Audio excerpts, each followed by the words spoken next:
Antes de escrever o seu clássico Meaning and Necessity, Kripke escreveu um artigo chamado Identity and Necessity.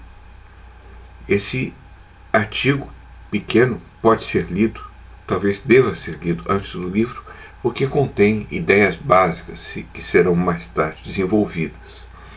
E é muito fácil encontrá-lo, é só digitar Identity and Necessity na internet que vocês poderão baixá-lo. E essa aula é baseada em um resumo feito por Thomas Bigger, que é um professor polonês de filosofia e apresenta de forma clara pontos essenciais do artigo. Digamos, auxilia. Como nós sabemos, as identidades podem ser qualitativas, como por exemplo, meu carro é da mesma marca que o seu, ou meu carro é amarelo, o seu também é amarelo, então eles são idênticos, iguais, ou podem ser identidades numéricas, quando eu digo que uma coisa é ela mesma. O carro que está na minha garagem é o meu Ford Ka. Aqui eu estou falando de identidade numérica. Frege lembrou-nos que frases de identidade numérica podem ser informativas, como é o caso da famosa a estrela da manhã e a estrela da tarde.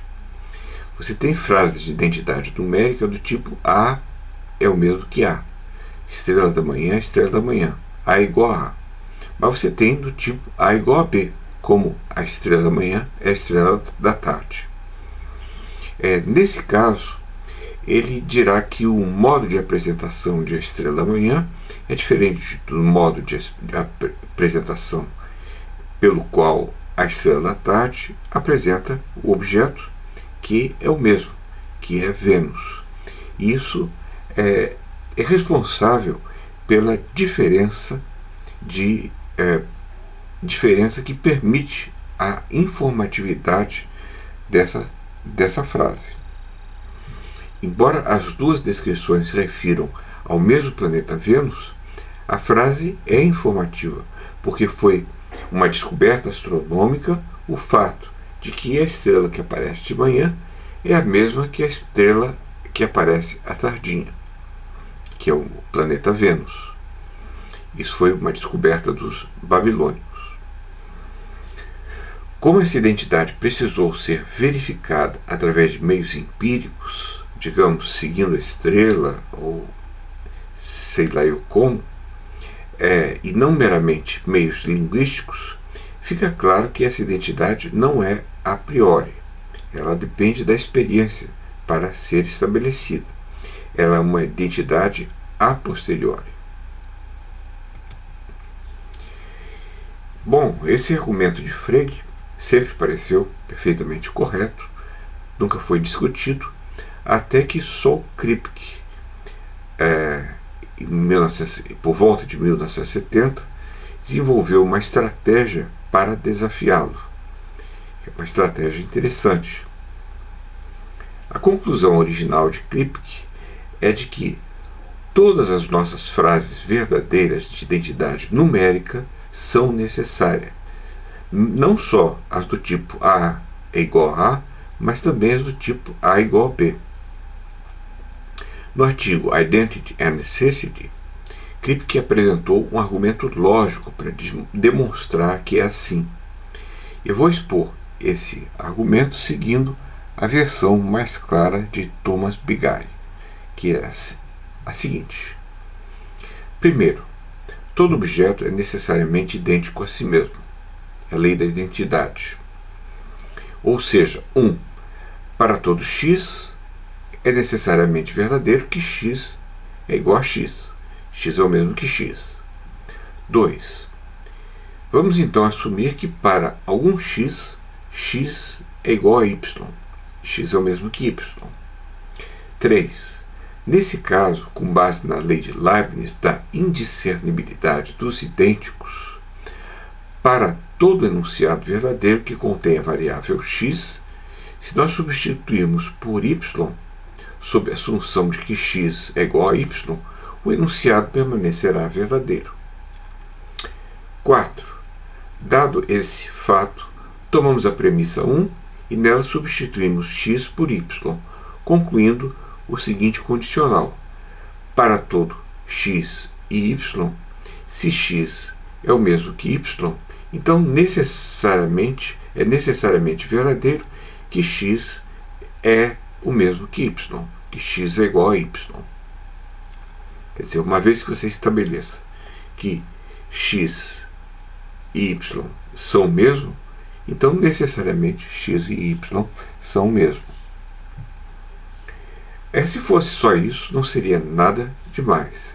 Seria uma conclusão lógica, da lógica modal. Mas agora nós podemos tomar essa lei lógica da instanciação universal, que nos diz que se algo vale para todo x, também vale para um particular determinado pertencente aos x, como por exemplo A. Ora, se aplicarmos essa regra para o nosso caso, considerando que x é igual a y, ele pode ser substituído por A é igual a B. A é uma instância de x, B é uma instância de y. E daí nós concluímos que se x é o mesmo que y necessariamente, então A é o mesmo que B necessariamente. A igual a B é necessariamente verdadeiro. Ora, qual a conclusão que Kripke tira disso? Que necessariamente a estrela da manhã é a estrela da tarde, mesmo que não pareça. Parece que é uma descoberta contingente, porque a posteriori, e não é necessário. Mas ele pensa que não, que pela lógica nós podemos demonstrar que é necessário que a estrela da manhã seja a estrela da tarde. Agora, considere, nós podemos perfeitamente imaginar um mundo possível no qual a estrela da tarde seja um outro corpo, por exemplo, X, que apareça por lá por acaso. Não parece que nesse caso demonstramos que Kripke precisa estar errado? Kripke acha que não. Para ele, a estrela da manhã e a estrela da tarde são apenas dois nomes do mesmo objeto, o planeta Vênus. E isso em qualquer mundo possível. Se eles se referirem a algo, é a esse mesmo objeto. Contudo, Frege estava certo quanto ao fato de que esses dois nomes estão em nosso mundo contingentemente associados a descrições diferentes, que servem como meios de pick out o referente. E aí nós podemos nos enganar se nós usarmos descrições para identificar o objeto e não nomes, porque descrições designam objetos diferentes e mundos diferentes. Por exemplo, Aristóteles é o nome que pega sempre o mesmo objeto, em qualquer mundo possível no qual Aristóteles exista. Mas o fundador da academia, que é uma descrição que nos permite identificar Aristóteles, com essa descrição isso não acontece, porque há mundos possíveis nos quais Aristóteles existiu, mas não fundou academia alguma. Então, em outros mundos possíveis, pode não ser assim. E essa é a razão pela qual pensamos erroneamente, como Frege pensou, que a identidade não se mantém. De fato, no mundo considerado acima, a referência a Vênus pode não ser fixada pela descrição o objeto mais brilhante no céu ao pôr do sol. Nesse caso, a estrela da tarde não se refere a X. Na verdade, você está usando, para que dê certo, para que a estrela da manhã seja a estrela da tarde necessariamente, você usa a estrela da manhã e a estrela da tarde como nomes próprios, referindo-se a Vênus. Nesse caso, você não está usando como descrições do objeto mais brilhante no céu pela manhã ou pela tarde. Uma outra maneira de expor a análise de Kripke consiste em usar a sua noção de designador rígido. O designador rígido é uma expressão que se refere ao mesmo objeto em qualquer mundo possível no qual esse objeto existe. Aristóteles é um designador rígido, e assim com outros nomes próprios. Se A e B são designadores rígidos, segue-se que A é igual a B, porque em nosso mundo, então, a identidade A é igual a B, A é o mesmo que B, deve se manter em qualquer mundo possível. Claro, se A e B são designadores rígidos, eles se aplicam em todos os mundos possíveis nos quais o objeto existe. Então, eles se aplicam no mundo M1, M3, M6, M8 e assim por diante, tanto A quanto B. Portanto, A é igual a B. A é o mesmo que B. Ou seja, um sinal de identidade flanqueado por dois designadores rígidos deve ser necessariamente verdadeiro, se for verdadeiro, mesmo que o enunciado não seja a priori, seja a posteriori. Trata-se de um caso de necessário a posteriori. Uma descoberta de Kripke. O mais fundamental aqui é que, para Kripke, os nomes próprios em questão são os da linguagem ordinária, como João, Maria, Vênus, como a estrela da manhã, pois eles funcionam como designadores rígidos. Essa tese tem consequências importantíssimas para muitas identidades científicas, pois as torna necessárias. Por exemplo, há em ciência identificações frequentes de uma espécie de objeto com outra, isto é, termos gerais, tipos de objetos. Por exemplo, o calor nos gases nada mais é do que movimento molecular, e a água nada mais é do que a substância composta de moléculas de H2O. Isso foi descoberto. Pode parecer que essa identidade expresse um fato contingente sobre o mundo.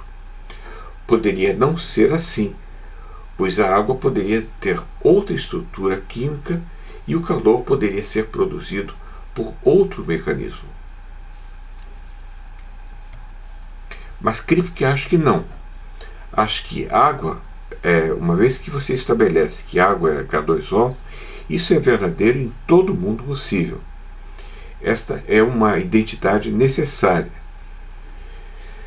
Temos apenas uma ilusão de contingência causada pelo fato de que nós podemos claramente imaginar um mundo possível no qual o líquido aquoso que mata a sede, que chove, que enche os rios e lagos, não tem essa estrutura química. Mas nesse caso não será água. Ou que o calor não resulte de movimento molecular em um certo mundo possível, mas nesse caso não será calor. Assim, Kripke admite que a água poderia não ter a estrutura química H2O em outros mundos possíveis, etc. Mas, uma vez que a identidade água é H2O, água igual a H2O, é devidamente fixada em nosso mundo, ela passa a valer para todos os mundos possíveis, passa a ser necessária, não podendo mudar através dos mundos. O caso mais importante examinado por Kripke concerne a sua crítica à teoria da identidade do mental com o físico, ainda que os argumentos de Kripke sejam tortuosos. Vejam, a teoria da identidade a sugestão dos criadores da teoria da identidade de tipo é que, assim como se descobriu que água é H2O, que calor é movimento molecular, um dia se descobrirá que um estado mental é um estado cerebral, que um tipo de estado mental qualquer, como dor, por exemplo, poderá ser identificado com um tipo de estado cerebral. A mente é propriedade do cérebro. O mental é propriedade do cérebro. Estados mentais são propriedades de estados. Nada mais são do que estados cerebrais. São idênticos a estados cerebrais. Mas Kripke é contra essa teoria. Uma teoria que é especulativa porque ainda não foi descoberto, mas uma vez que a neurociência se desenvolva, essas identidades seriam descobertas. Segundo essa teoria dos tipos de estados neuronais, eles são idênticos a tipos de estados cerebrais. Por exemplo, o exemplo estándar dessa teoria, a dor seria talvez excitação das fibras C. Claro que não é, mas isso serve como exemplo. Dor é excitação da fibra C. Mas os teóricos da identidade assumem que essa identidade é contingente, como as identidades freudianas. Ela depende da experiência para ser estabelecida e poderia sempre ser falsa. Afinal, nós podemos imaginar um organismo fisicamente igual ao homem, um zumbi, que tem excitação das fibras C, mas que não sente dor. Contudo, pelo que vimos até agora, podemos estar certos de que isso é errado, pois dor é um designador rígido, referindo-se ao mesmo processo em qualquer mundo possível. Ora, mas o defensor da teoria da identidade pode ainda dizer que a identidade ainda não foi fixada, que o que identificamos como dor em nosso mundo não é dor em outro mundo qualquer.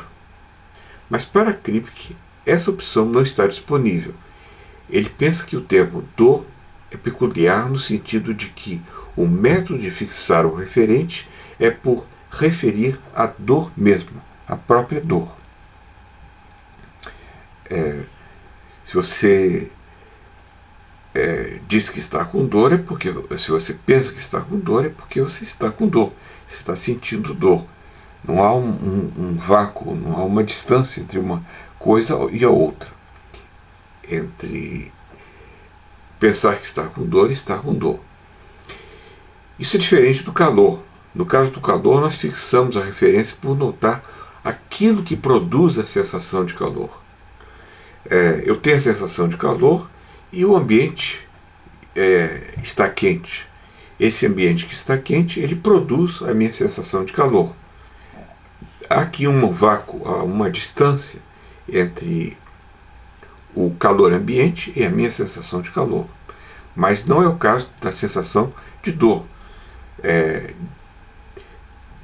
Pensar que eu tenho a sensação de dor é sentir a sensação de dor, é ter a sensação de dor.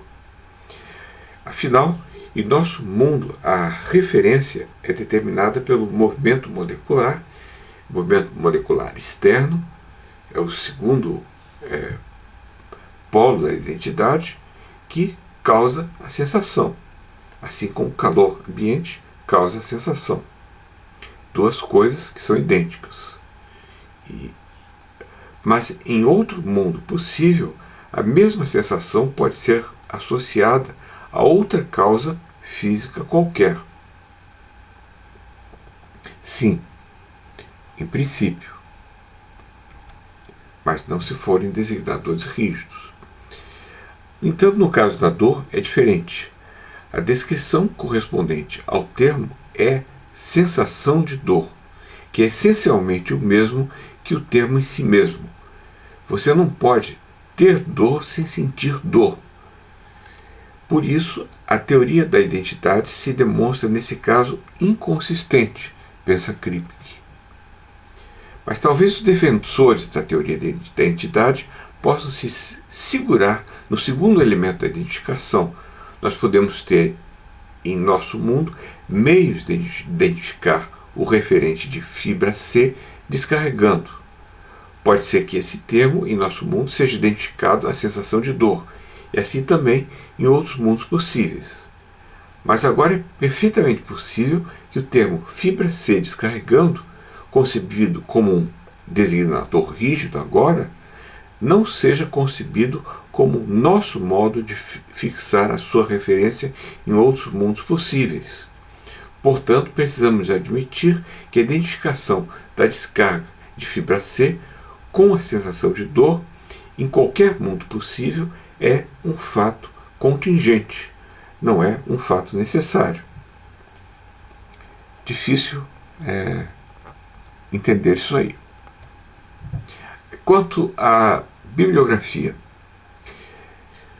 como eu disse, o texto acima é um resumo de algumas páginas do livro de Thomas Biggai, Metaphysics, A Guide to Beginners, um livrinho pequeno que pode ser auxiliar. E o texto de Biggai, por sua vez, nessas páginas é uma exposição resumida do artigo de Kripke, Identity and Necessity, que vocês podem retirar da internet muito facilmente. E pode ser um resumo desse texto, pode ser uma primeira introdução a Kripke. E esse texto é acessível na internet, como eu disse, e serve como introdução ao clássico Name and Necessity, que irá dar muito mais trabalho para vocês.